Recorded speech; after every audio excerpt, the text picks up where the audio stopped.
Good day, everybody. This is story time again. I love to read these out of this book, Mythical Creatures.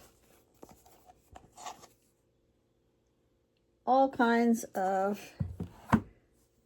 mythical information in here. Now, when I read these, it doesn't mean I agree with it or disagree with it. I'm reading it for my story time. A lot of people don't realize that a lot of folklore that may be here in the United States, they've never heard of it from other countries. There's stuff in here from other countries that we've never heard of here in the States. So I like reading these. It's got a lot of information, got pictures. This is going to be on vampires. I wonder if wherever you're at in the world, if you've heard of vampires. Comment below if you know or heard of vampires, or heard that there's all different kind of vampires. Let me show you this picture right there.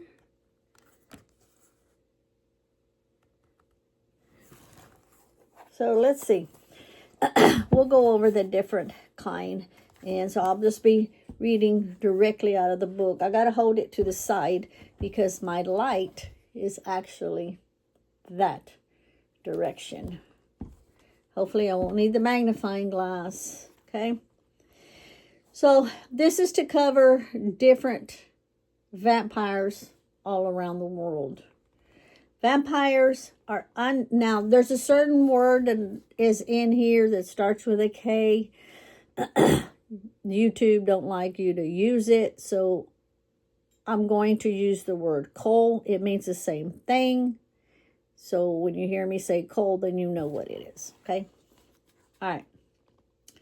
Vampires are undead creatures who live by sucking the life force from others. The most familiar type of vampire, a spectral figure in a black cape, comes from Eastern Europe and has appeared in popular novels and films, which you've heard of Bram Stoker's vampires. So that was based in the 15th century, which is the Romanian prince, the Impaler, who is remembered for the cruel punishments imposed during his reign. However, myths surrounding vampires are found all over the world, from Eastern Europe to India to Australia and the Americans. And I apologize for looking away from me when I'm reading, but like I say, that's where my light is, where I can see it. Okay. Okay, so this first part, it covers the picture that I showed you. It covers the Eastern European vampires. In Eastern European legends, vampires are animated corpses that rise from the grave to prey on the living. Vampire attacks by biting living victims' necks to drink their blood. The corpse of suicide victims, criminals, sorcerers, may become vampires, though in some traditions, innocent victims of vampire attacks become vampires themselves.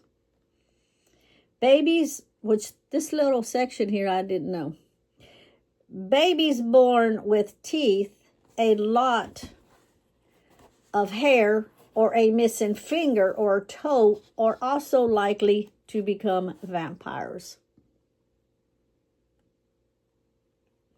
Folk remedies to ward off vampire attacks are as famous as the creatures themselves. To cull a vampire, cut off its head, drive a stake through its heart, or burn the corpse to prevent a corpse from becoming a vampire. Drive a hawthorn stake through the body to pin it to the ground, or you can just simply decapitate it. if it decapitated, if it tries to rise. Vampires also fear garlic and Christian symbols such as crosses, holy water. On eves of the feast of St. George and St. Andrew, when vampires are especially active, people in Eastern Europe sprinkle holy water around their houses and rubbed their cattle with garlic. Now, I've heard, of course, the old tales of putting garlic around your house, but I've never heard of them actually rubbing it on their cattle.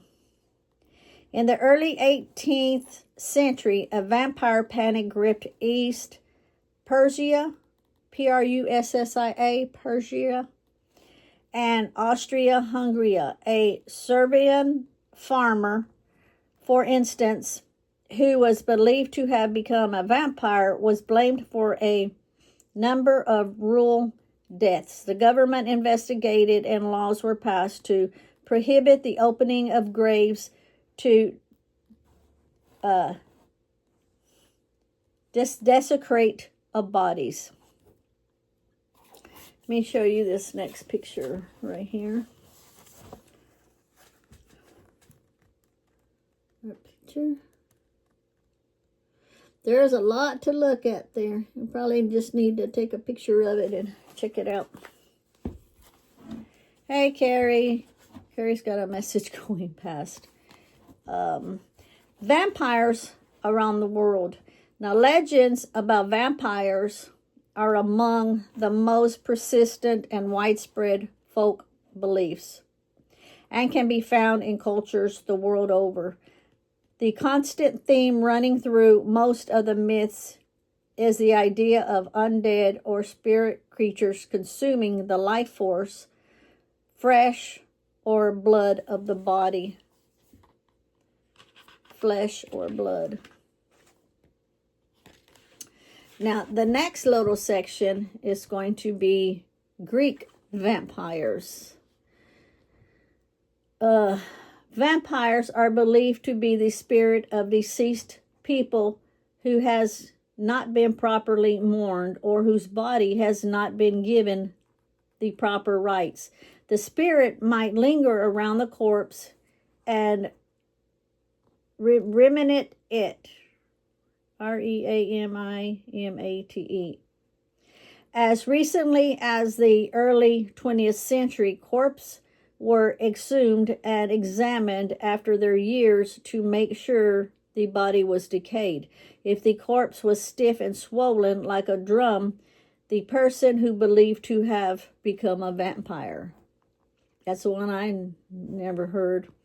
Then you've got Chinese vampires. In China, vampires are called hopping corpses or zhuang qi, which means stiff corpse, and I'm sure I mispronounced that. The name comes from a practice detailed in Chinese folklore whereby a family who could not afford to travel to the place where a relative died to bring back the body would hire a priest to animate the corpse so that it could hop back home from burial. In contemporary Chinese vampire movies, a guan qi can be put to sleep by putting a piece of yellow paper on the forehead on which a spell is written.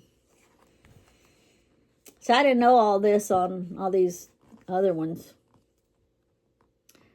American vampires. In the United States in 1892, the body of 19-year-old tuberculosis victim Mercy Brown, who died in Rhode Island, was exhumed 2 months after her death. Since her body was not decomposed and she had liquid blood in her heart, is what feared that she had become a vampire who was infecting others, and with her illness, her heart was removed and burned, and its ashes were mixed with water and fed to her gravely ill brother. The boy died 2 months later. How gruesome is that? Yuck. Let me show you this next picture.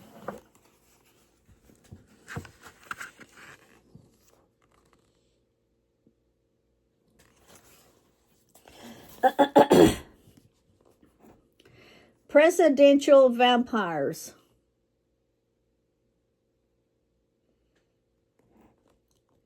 And now I'm not even going to know how to say this, so I'm going to try my best. In Zarkovic, Serbia, in March 2007, self-proclaimed vampire hunters broke into the tomb of Slobodan Milosevic, the infamous former president of Serbia and Yugoslavia. I'm sorry for mispronouncing these, but I'm sure if you're from these parts, you understand what I'm saying. The vandals drove a 3 feet long wooden stake through his heart and into the ground to keep the much despised leader from returning from the dead to haunt the country. And let's see, is there any more? Yes. Oh, this one you'll see on the thumbnail.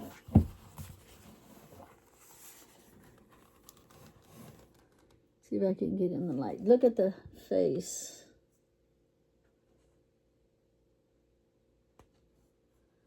It's hanging upside down. Hindu and Australian vampires. In Hindu folklore, a Vetala is a vampire-like spirit that haunts cemeteries and inhibits corpses in order to move around. Another type of vampire is the Yaramaya, who of Australia, a little red man who sucks his victim's blood through his sucker-like hands and feet.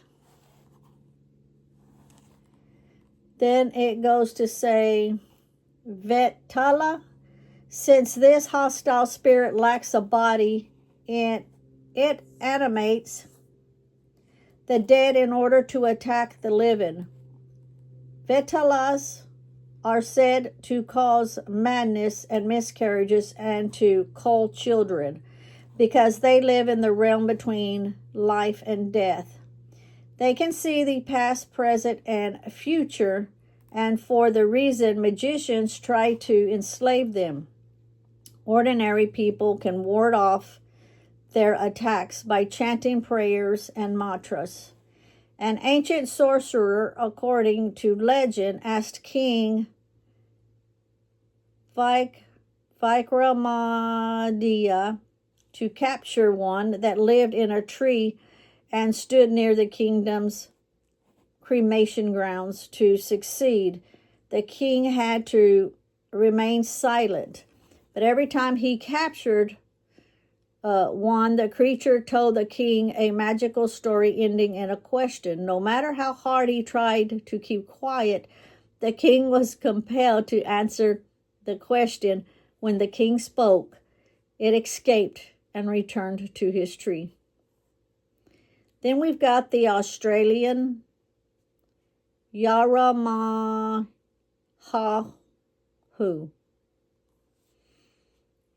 That's the best I can do. The vampire of indigenous Australia culture is a little red man just over 3 feet tall with a large head and a gaping mouth. It lives at the top of the fig trees, holding on with fingers and toes that resemble the suckers of an octopus. When an unexpected person takes shelter under the inhibited fig tree, it jumps down and sucks the person's blood with its hands and feet, leaving the victim weak and helpless, but rarely causing death. Later, the creature comes back to swallow the person whole after a nap.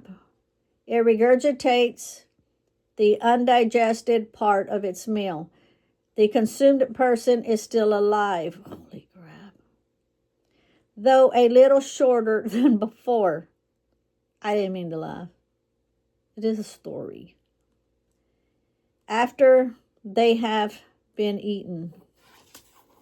Dang. I think that's all of them. Yep, that's all of them on vampires. Let me know if you believe in vampires. Now, today, traditionally, some people say they're vampires. Some people believe in vampires. Some people say what's going on in the world.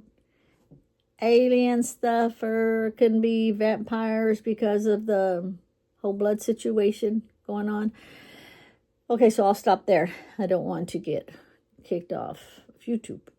Okay, let me know if you believe in vampires or if you've heard of different tales. Comment below. And thank you for tuning in. Hopefully you've watched it all the way to the end. And blessings to all and have a great day. If you haven't subscribed, please subscribe. Hit the like, share, do whatever you need to do. Thank you for all the subscribers that I do have.